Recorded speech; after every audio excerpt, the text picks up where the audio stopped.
Welcome back. Now that President Cyril Ramaphosa is heading home, International Relations and Cooperation Minister Naledi Pandor will take over some of his engagements abroad. Ramaphosa is currently in London for Queen Elizabeth's funeral. He joins a number of international delegates, including his American counterpart Joe Biden, with whom he met a few days ago.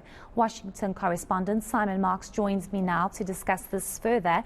Thanks, Simon, for joining us. I think a lot was said when it comes to the president's engagement with US President Joe Biden, but I think a lot of what's stuck with South Africans is the just energy transition process that's going to cost about 38 billion rand. What more was said with regards to this, and how important is it on the president's list to deal with? Well, look, I think it's absolutely apparent now, particularly given the news that President Ramaphosa is heading home because of all the load shedding, that the just energy transition was uppermost in terms of the conversation that they had. And, you know, a new sudden focus has been put on that. So President Ramaphosa came and said to the American president that he sees a shortfall of around 30 billion that he needs help with. He said that he was very impressed by the grasp of the situation exhibited by President Biden during the course of their roughly hour-long meeting at the White House in the Oval Office on Friday. He said that the president was very aware of the difficulties besetting Eskom. In the White House readout of the statement, President Biden, according to the White House, announced the creation of a South Africa-US Investment Advisory Task Force and a planned $45 million investment towards the Just Energy Transition Partnership.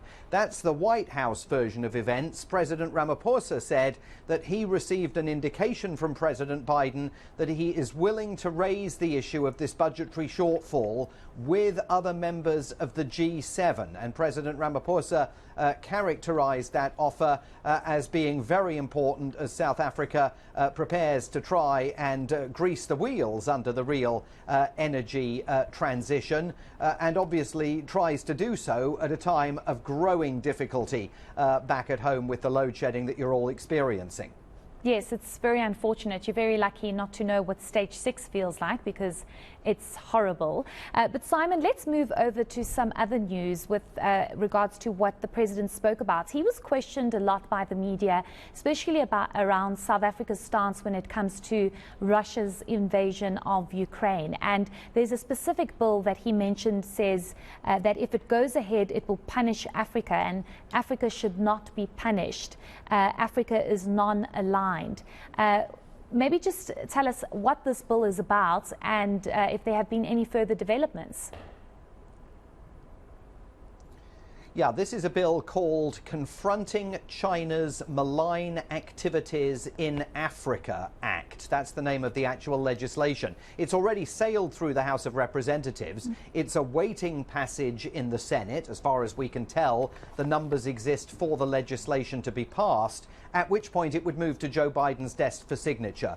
President Ramaphosa on Friday rounded on that legislation on 3 separate occasions. Once in the speech that he made to struggle veterans at the South African embassy, the second time in representations that he made to Joe Biden at the White House, and then the third time on Friday night in a closed-door meeting with members of the Senate and the House of Representatives, some of whom have drafted the legislation and themselves have conceded that the legislation would punish African countries like South Africa and others for maintaining a positive relationship with President Vladimir Putin of Russia. Now, the White House pushes back at the notion that the legislation is punitive. We did get a chance to ask President Ramaphosa on Friday how far he wanted Joe Biden to go.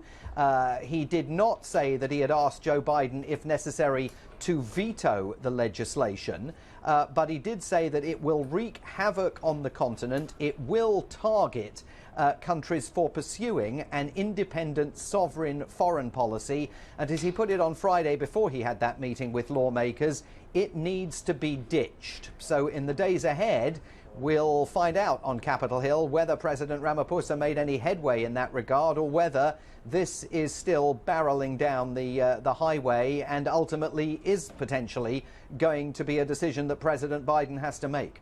Certainly, and I think the president was rather stern in his response to that. You could see his dissatisfaction should that bill be passed. But thank you so much for your insights. We do appreciate it. That's our Washington correspondent, Simon Marks.